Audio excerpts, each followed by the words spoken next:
अगर आप क्लास 8 में हैं, तो ये 5 रूल्स को बिल्कुल भी मत भूलना जो आज मैं आप लोगों को बताने वाला हूं। हेलो एवरीवन, मैं हूं किशोर तेजवानी, आप लोगों का मैथमेटिक्स मेंटर, और हमेशा की तरह आज भी स्वागत करता हूं आपका आपके ही अपने नेक्स्ट टॉपर्स जूनियर्स में, जहां पर हम देश का भविष्य बनाते हैं। और आज हम लोग ना 5 मेन मुद्दों पे बात करने वाले, जो कि बहुत ज्यादा इंपॉर्टेंट चीज है, और लास्ट में कुछ बहुत बड़ा सरप्राइज भी मैं आप लोगों के लिए लेके आया हूं। तो चलिए शुरू करते हैं आज का ये वीडियो।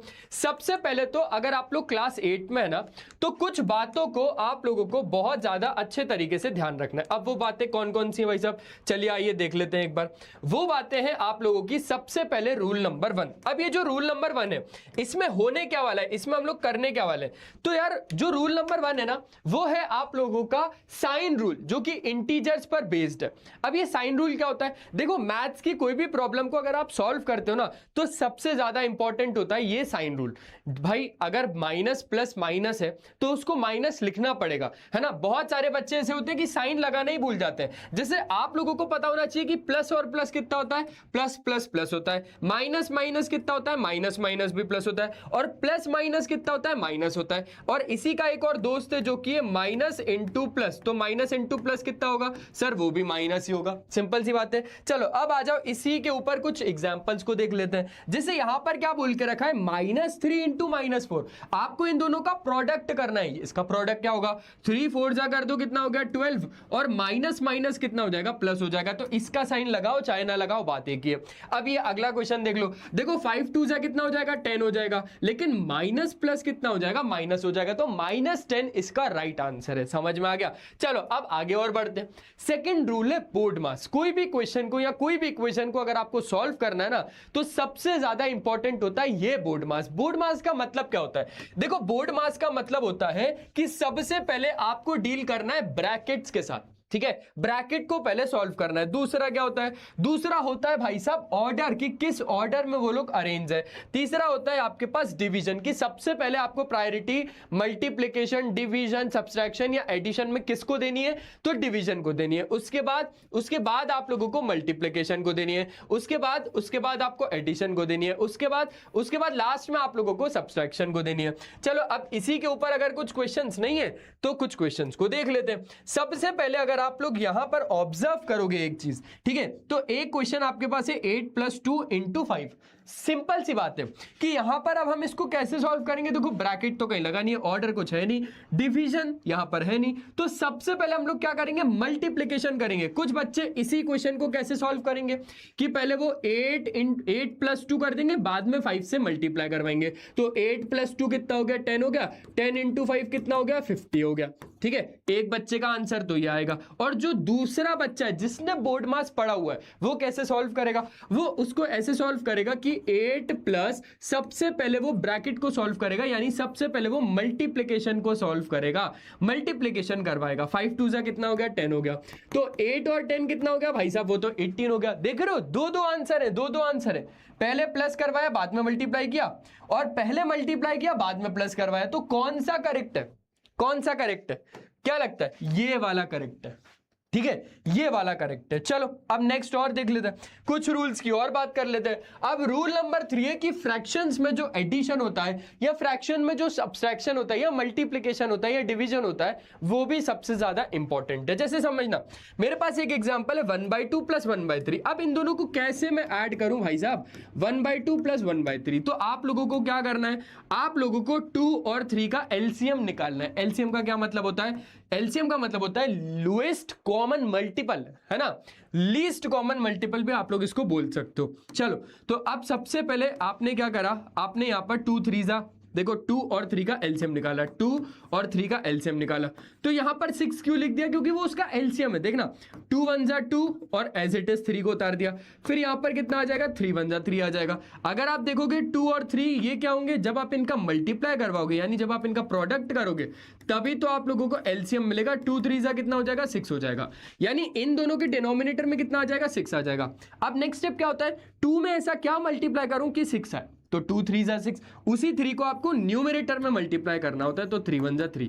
3 में ऐसा क्या मल्टीप्लाई करूं कि 6 आए, तो 3 2 जा 6, उसी 2 का आपको 1 के साथ मल्टीप्लाई करना होगा, तो आप लोगों को फाइनल आंसर मिल जाएगा 5/6। समझ में आया, आसान लग रहा है। चलो नेक्स्ट, चौथा रूल जो कि सबसे ज्यादा इंपॉर्टेंट है और वो रूल है ट्रांसपोजिंग टर्म्स। यानी भाई इज इक्वल्स टू के राइट साइड में या लेफ्ट साइड में जब भी हम किसी नंबर को भेजते हैं या कोई भी वेरिएबल को भेजते हैं तब हम लोगों को पता होना चाहिए कि साइन चेंज होगा कि नहीं होगा। ठीक है, सबसे पहले अगर आप एक एग्जांपल को देखो x + 5 = 12। भाई अगर मैंने यहां पे बोला कि मुझे फाइंड करके दो x की value, find the value of x, तो आप कैसे फाइंड करोगे?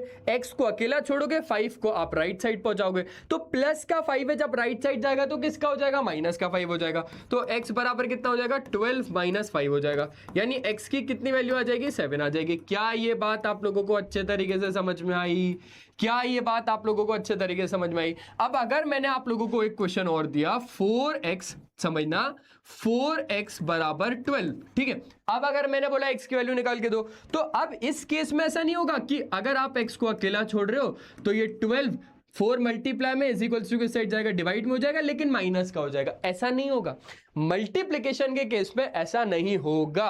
ठीक है, 4 3 से कितना हो जाएगा? 12, यानी x की कितनी वैल्यू आ जाएगी? आपके पास 3 आ जाएगी। समझ में आया?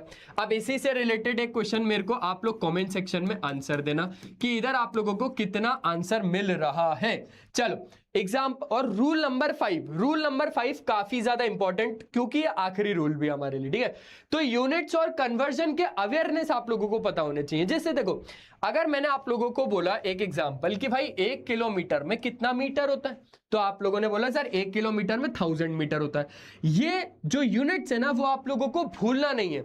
किलोमीटर लगाना पड़ेगा, किलोमीटर से आपने मीटर में कन्वर्ट किया तो लास्ट में आप लोगों को मीटर को लगाना पड़ेगा। ठीक है, अगर आपने कोई भी यूनिट नहीं लगाई, इसका मतलब आपका आंसर इनकम्प्लीट है। मान के चलो जैसे आप लोगों ने किसी चीज का एरिया निकाला और एरिया आया 6 सेंटीमीटर स्क्वायर। भाई साहब मैं बोल रहा हूं कि आप लोगों ने सेंटीमीटर स्क्वायर को नहीं लगाया, तो आप लोगों का ये जो आंसर है ना, वो इनकम्प्लीट आंसर है। और क्योंकि वो इनकम्प्लीट आंसर है, इसलिए आपको उसके मार्क्स नहीं मिलने वाले। ठीक है, मार्क्स मिल भी जाते हैं किसी केस में, तो हाफ मार्क्स डिडक्ट होता है क्योंकि आपने यूनिट नहीं लगाई है। चलो, ऑलवेज राइट यूनिट्स, जैसे आपका मीटर हो गया, लीटर हो गया, किलोग्राम हो गया, डिग्री सेल्सियस हो गया, ये सारे आप लोगों को लगाने पड़ेंगे। कुछ एग्जांपल, जैसे 50 मत लिखो भाई, 50 लिखोगे तो ये आंसर गलत है, आप 50 मीटर लिख दो। 20 लिखोगे, ये आंसर गलत है, 20 केजी लिख दो। ठीक है, जो भी पर्टिकुलर यूनिट होगी क्वेश्चन के बेसिस पे, वो आप लोगों को लगाना पड़ेगा। 100 नहीं है, वो 100 डिग्री सेल्सियस है। अब यहां पर एक बात को समझना, अगर आपको किलोमीटर से मीटर में जाना है तो आप 1000 का मल्टीप्लाई करवाओ, अगर मीटर से सेंटीमीटर में जाना है तो 100 का मल्टीप्लाई करवाओ, अगर सेंटीमीटर से मिलीमीटर में जाना है तो आप 10 का फिर से मल्टीप्लाई करवाओ। समझ गए? ठीक है, अगर मिलीमीटर से आपको सेंटीमीटर में आना है तो 10 से डिवाइड करवाओ, अगर सेंटीमीटर से आपको मीटर में आना है तो 100 से डिवाइड करवाओ, अगर मीटर से किलोमीटर में आना है तो 1000 से डिवाइड करवाओ। ऐसे यही सारी चीजें चलती रहती हैं। ठीक है, एक बार इन चीजों को देख लेना। चलो, अब जो बहुत ज्यादा इंपॉर्टेंट सी चीजें हैं, उन चीजों पे हम लोग एक बार बात कर लेते हैं। देखो, ये है आप लोगों के 5 फॉरगेटन रूल, जिसमें कि सबसे पहला क्या है? सबसे पहला है साइन रूल, जो कि मैंने आप लोगों को बता दिया। साइन रूल के बाद नेक्स्ट होता है बोर्ड मास। अब बोर्ड मास के बाद जो नेक्स्ट वाला है भाई साहब, वो है फ्रैक्शन में एडिशन, जो कि हम लोगों ने देख लिया। इसके बाद वाला जो है वो है ट्रांसपोजिंग टर्म्स, यानी जब आप ट्रांसपोज करते हो किसी भी टर्म को तो साइन का बहुत ज्यादा ध्यान रखना पड़ता है। और पांचवा और लास्ट रूल था यूनिट्स और कन्वर्जन अवेयरनेस। ठीक है, अब आप सभी के लिए एक बहुत बड़ा सरप्राइज है निर्माण 2.2। देखो यार, क्या होता है, निर्माण 1.2 जब हम लोग लेके आए थे, यानी जब हम निर्माण लेके आए थे, तो बहुत सारे बच्चे इससे सेटिस्फाई तो हो गए, लेकिन अब निर्माण 2.2 क्यों लेके आए? क्योंकि किसी बच्चे का हो सकता है भाई अभी से शुरुआत करना चाह रहा हो, अगर वो बच्चा, तो अभी से वो शुरुआत कर सकता है ये बैच पे भरोसा रख के। और अगर नहीं तो निर्माण 1.0 या निर्माण बैच किसी ने अगर परचेस किया है तो उससे आप लोग रिव्यूज ले सकते हो। मैं आपसे वादा करता हूं कि आप एक भी रिव्यू उधर से निगेटिव नहीं सुन सकते, क्योंकि बहुत ज्यादा अच्छे तरीके से बच्चे यहां पर पढ़ रहे हैं। ठीक है, अब 2.0 आ चुका है, 2.0 के भी सेम बैच के फीचर्स है। सुनना, कंप्लीट न्यू एनसीईआरटी लाइव पढ़ाएंगे, ओल्ड एनसीईआरटी पे हम लोग भाई रिकॉर्डेड सेशन दे देंगे। नई एनसीईआरटी में science, maths, SST, English, Hindi, Sanskrit सब आप लोगों को मिलेगा। इतने सब्जेक्ट्स आपको लाइव मिलेंगे, इतने सब्जेक्ट्स आपको रिकॉर्डेड मिलेंगे। ओल्ड एनसीईआरटी में ये सारे सब्जेक्ट्स आप लोगों को रिकॉर्डिंग फॉर्मेट में मिल जाएंगे, क्लासरूम नोट्स मिल जाएंगे, हैंड रिटन नोट्स मिल जाएंगे, एनसीईआरटी के एक्सपेरिमेंट वीडियोस आप लोगों को करवाए जाएंगे। निर्माण क्वेश्चन बैंक आप लोगों को मिल जाएगी। रेगुलर टेस्ट होते हैं, रेगुलर डाउट सपोर्ट यहां पर होता है, doubt classes after every chapter. कोई भी चैप्टर खत्म हो जाता है तो वहां पर आप लोगों को डाउट क्लासेस ली जाती हैं। भाई साहब जो इस बैच का प्राइस था वो था हमारा 3499, लेकिन अब इसको प्राइस को आप इतना बना सकते हो ये वाला कूपन कोड अप्लाई करके। ठीक है, नेक्स्ट 500 आप कूपन कोड अप्लाई करना, आपका तुरंत प्राइस 2999 हो जाएगा। 3499 का शो होगा, लेकिन जैसे ही आप ये कूपन कोड लगाओगे तो 2999 का हो जाएगा। और ये बात ध्यान रखना कि ये सिर्फ पहले 1000 बच्चों के लिए। ठीक है, चलो अगर हम आगे की कुछ बात करें तो यार बहुत सारे बच्चे बोलेंगे सर हमने तो एंटी सेट दिया था। तो जिस बच्चे ने भी एंटी सेट दिया था, जिस पे भी उसकी स्कॉलरशिप आई होगी, वो स्कॉलरशिप उस बच्चे को मिलेगी। 20% से 100% तक आई है। ठीक है, जिसकी भी 100% आई है उसको पता है कि पूरे के पूरे क्लास 12 तक के बैच फ्री मिलेंगे। और जो भी, एक बात और बहुत ज्यादा इंपॉर्टेंट ध्यान से सुनना, जो भी निर्माण 2.0 के बच्चे हैं उनको निर्माण 1.0 का बैच फ्री मिलेगा। ठीक है, और जो निर्माण 1.2 के स्टूडेंट्स हैं उनको निर्माण 2.0 फ्री मिलेगा। क्लियर हो गया क्या? क्लियर हो गया। चलो, तो एंटी सेट जिसने भी दिया है उस बेसिस पे उसको स्कॉलरशिप मिल जाएगी। आई होप यार ये वीडियो आप लोगों के लिए बहुत ज्यादा हेल्पफुल रहा होगा। अगर हेल्पफुल रहा होगा तो बहुत सारे बच्चों में इस वीडियो को शेयर कर देना। मिलते हैं हम लोग नेक्स्ट ऐसी ही एक वीडियो के साथ, तब तक के लिए बाय बाय। अपना ध्यान रखें और हमेशा की तरह एक ही चीज कि पढ़ाई करते रहना यार, क्योंकि वो बहुत ज्यादा जरूरी है। और एक बात और, ये हमारा टेलीग्राम चैनल है और ये हमारा यूट्यूब चैनल है जिस पे आप अभी इस वीडियो को देख रहे हो। चलो गाइस, बाय बाय।